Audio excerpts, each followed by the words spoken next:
नमस्कार, आप देख रहे हैं न्यूज़ वन इंडिया। मैं हूं आपके साथ पंकज यादव।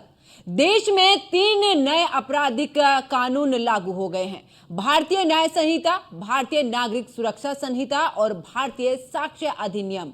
तीनों कानूनों में पुराने भारतीय दंड संहिता 1860, दंड प्रक्रिया संहिता 1973 और भारतीय साक्ष्य अधिनियम 1872 को बदल दिया गया है। इन कानूनों को सरकार क्रांतिकारी बता रही है, तो कानून के जानकारों का कहना है कि इससे न्याय की प्रक्रिया की जटिलता बढ़ सकती है, यानी कि दंड नहीं अब न्याय होगा। पहली बार आतंकवाद को भी परिभाषित किया गया है। राजद्रोह की जगह देशद्रोह का आरोप लगेगा। मॉब लिंचिंग के मामले में भी आजीवन कारावास या फिर मौत की सजा रहेगी। पीड़ित कहीं भी दर्ज करा सकेंगे अब एफआईआर। जांच की प्रगति रिपोर्ट भी मिलेगी और राज्य को एक तरफा केस वापस लेने का अधिकार नहीं। पीड़ित का पक्ष सुना जाएगा। इन नए कानूनों में 7 साल या इससे अधिक सजा के अपराध में फोरेंसिक विशेषज्ञ द्वारा सबूत भी जुटाना अनिवार्य रहेगा। यानी कि कुल मिलाकर आईपीसी की जगह अब बीएनएस नए कानून के तहत नई एफआईआर दर्ज भी कर दी गई है। इसी के साथ हालांकि इन नए कानूनों को लेकर अलग तरीके से विरोध होना भी शुरू हो गया है। मनीष तिवारी से लेकर ओवैसी तक इन नए कानूनों का पुरजोर तरीके से विरोध किया जा रहा है। लेकिन सवाल यह भी है कि इस नए कानून के आने से क्या वाकई आम लोगों को सुगमता और सुरक्षा मिल सकेगी? क्योंकि जिस तरीके से बदलाव हुआ है, क्या इसको इस दौरान अगर देखा जाए तो आम लोगों के लिए क्या इस दौरान काफी चीजें बदल जाएंगी? क्या अब उन्हें न्याय मिलने के लिए अब जो है वो और भी ज्यादा कम परिश्रम करना पड़ेगा? ऐसा इसलिए क्योंकि दंड नहीं अब न्याय होगा और इसी को लेकर अब आईपीसी जो है वो खत्म हुआ और उसकी जगह पर बीएनएस का जमाना आ चुका है। यह भी कहा जा रहा है कि अंग्रेजों के जमाने का जो कानून है उसको बदला गया है, जिसमें से ये 3 है, यानी कि भारतीय न्याय संहिता, भारतीय नागरिक सुरक्षा संहिता और भारतीय साक्ष्य अधिनियम। और इसी के तहत अब जो है आगे की कार्रवाई की जाएगी। हालांकि आज जो ये तीनों कानून लागू हुए उसके बाद से जो भी एफआईआर दर्ज की जाएगी उन्हीं में सिर्फ और सिर्फ इन्हीं के तहत कार्रवाई होगी। लेकिन उससे पहले जितने भी एफआईआर दर्ज हुई हैं, जो भी मामले दर्ज हुए हैं, उन पर इन तीनों नए कानूनों का कोई भी प्रावधान उन पर नहीं होगा। यानी कि वो जब न्याय होंगे वो पुरानी प्रणाली के तहत, लेकिन अब जो भी एफआईआर दर्ज या जो भी मुकदमे दर्ज होंगे, जो आगे न्याय मिलेगा वो इस नई प्रणाली के तहत मिलेगा। नए अपराध कानून पर फिलहाल कांग्रेस भी भड़क गई है। दंड नहीं अब न्याय होगा, इसको लेकर सबके अलग अलग विचार हैं। कुछ का कहना है कि पूरे तरीके से जो ये न्याय है वो पुलिस के हाथ में चला जाएगा। कुछ का कहना है कि अब जो है न्याय प्रणाली अब और भी ज्यादा जटिल हो जाएगी। लेकिन क्या वाकई ही सब चीज को ध्यान में रखते हुए एक बार फिर से ये जो बदलाव हुआ है इस पर क्या कुछ रहेगा, इस पर भी खास चर्चा करेंगे। लेकिन आपको बता दें कि विपक्ष भी लगातार हमलावर है। तीनों नए कानून लागू हो चुके हैं और जगह जगह पर नए नियमों के तहत एफआईआर भी दर्ज हुई है। चाहे दिल्ली की बात कर ले, उत्तर प्रदेश की बात कर ले, कई जगहों पर एफआईआर दर्ज हुई है। और ऐसे में अब आईपीसी हुआ है पुराना और अब बीएनएस का जमाना आ चुका है। क्योंकि नए कानून को लेकर विपक्ष ने फिलहाल आपत्ति जताई है कि आखिरकार इससे कोई भी सुगमता नहीं होगी, इससे बल्कि जटिलता ही बढ़ेगी। और इसी को लेकर विपक्ष ने विरोध भी किया है।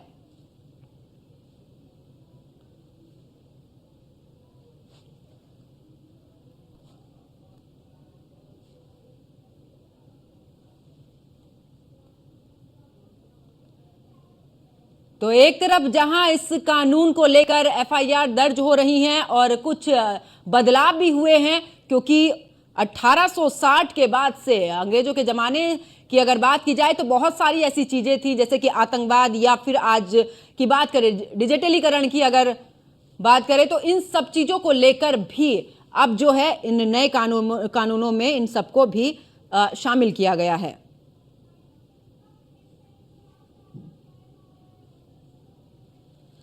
तो आईपीसी और सीआरपीसी में बदलाव के बाद नई व्यवस्था में कैसे बदलेगी पुलिसिंग, ये भी एक बड़ा सवाल है। और क्योंकि सबकी अलग अलग राय है और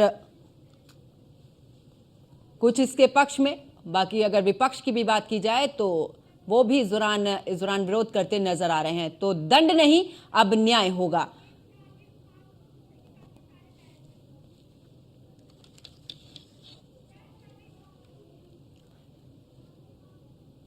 तो नए कानून को लेकर विपक्ष ने फिलहाल आपत्ति जताई है, लेकिन अब जो आगे न्याय होगा वो अब नए कानूनों के तहत ही होगा।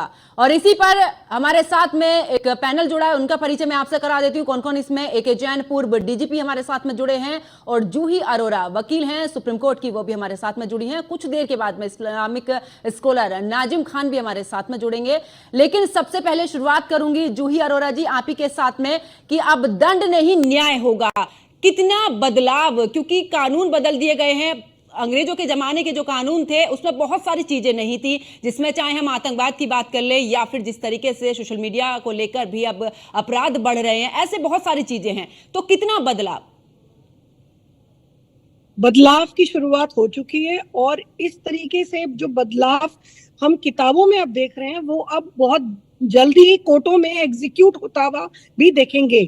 क्योंकि जिस तरीके से इन लॉज के अंदर उन्होंने सिर्फ हमारा आईपीसी नहीं बदला है, हमारा यहाँ तक कि सीआरपीसी भी बदला है, जो ये कहता है कि जिस तरह से क्रिमिनल कोर्ट्स प्रैक्टिस करेंगी। जैसे कि अगर आप देखें कि अभी जो हमारा नया जो लॉ है वो कहता है कि आप 45 डेज के अंदर ट्रायल कंप्लीट होने के बाद जस्ट 45 डेज के अंदर अंदर आपको जो है जजमेंट देना पड़ेगा। तो इस तरीके का एक मूवमेंट या इस तरीके की एक ऐसी प्रेसिडेंट सेट करना कि कोई भी क्रिमिनल केस अब लंबा नहीं चलेगा, तारीखों पे तारीख नहीं पड़ेंगी। 60 डेज के अंदर आपको चार्जेस फ्रेम करने हैं। फर्स्ट हियरिंग से पहले 60 डेज के अंदर शीट फाइल करने में इतना टाइम लग जाता था। अब आप देखिए, और न्याय मिलते मिलते बहुत समय लगता था, क्योंकि अब इस तरीके से अगर उन्होंने प्रावधान लिखे हुए हैं और ये अब एग्जीक्यूट भी होंगे, तो मुझे लगता है ये अपने आप में एक बहुत बड़ा स्टेप है टूवर्ड्स स्पीडी जस्टिस। और अगर आप देखें कि जो रेप के मामले होते थे, जो वुमेन क्राइम अगेंस्ट वुमेन के मामले होते थे, उनमें भी जिस तरीके से इन्होंने बदलाव किया है, कॉलोनियल एरा को खत्म करते हुए, जो कॉलोनियल लॉज थे उनको खत्म करते हुए, ये अपने आप में बहुत ज्यादा जरूरी थे इस वक्त। और आप देखें कि अब जो है स्टेटमेंट्स जो आएंगी, जो रेप विक्टिम्स की रिकॉर्डिंग होगी वो फीमेल ऑफिसर ही कर सकती है, और विक्टिम्स के गार्डियंस और रिलेटिव के सामने, और मेडिकल रिपोर्ट्स जो है वो 7 डेज के अंदर अंदर इन्हें कंप्लीट करनी है। और ही यही नहीं, आप देखें कितने न्यू लॉज जो हैं इन्होंने जो ऐड हुए हैं, जो अमेंडमेंट जरूरत थी वहां करी गई है, जो खत्म करना था वो खत्म किया गया है। तो जिस तरीके से इस जरूरत थी, गैंग रेप को जो है डेथ सेंटेंस और लाइफ इम्प्रिजनमेंट में बोला गया अगर माइनर का होता है, तो मुझे ये लगता है कि अब न्याय मिलता हुआ बहुत जल्द मिलेगा, और बहुत ही जरूरी स्टेप उठाया गया है। और जिससे कि जो कोर्ट्स में एग्जीक्यूशन में जो समय लगता था, हम देखते थे अपने सामने कि इतना समय लग रहा है, वो अब नहीं होगा। अब आपको सारे स्टेट्स को ये स्पेसिफिकली इन एक्ट के तहत बोला गया है कि इन्हें इम्प्लीमेंट करना पड़ेगा विटनेस प्रोटेक्शन स्कीम्स को।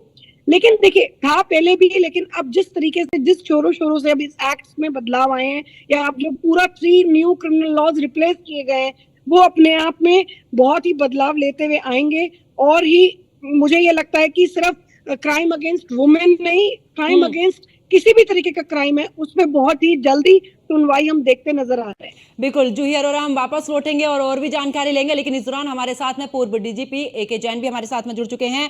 क्या लगता है, क्योंकि सर आईपीसी और सीआरपीसी यानी कि इनको अब पूरी तरीके से हटा दिया गया, अब नए तरीके से दंड नहीं यानी कि न्याय मिलेगा, तो कितना पुलिसिंग का अगर मैं कार्य की बात करूं, इसमें कितना बदलाव नजर आ रहा है?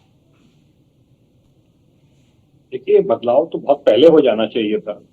इंडिपेंडेंस प्राप्त किए हुए हमें कितने साल निकल चुके हैं, और हम अभी भी 19वीं शताब्दी के कानूनों की किताब ढो रहे हैं। उसमें राजद्रोह है, उसमें क्वीन का जिक्र है, उसमें किंग का जिक्र है। मतलब इससे बिल्कुल। और हमारे साथ में ए.के. जैन पूर्व डीजीपी भी जुड़े थे, और जूही अरोरा वकील इस दौरान सुप्रीम कोर्ट से हमारे साथ में जुड़ी थी, और नाजिम खान इस्लामिक स्कॉलर भी हमारे साथ में जुड़े थे। आप सभी का बहुत बहुत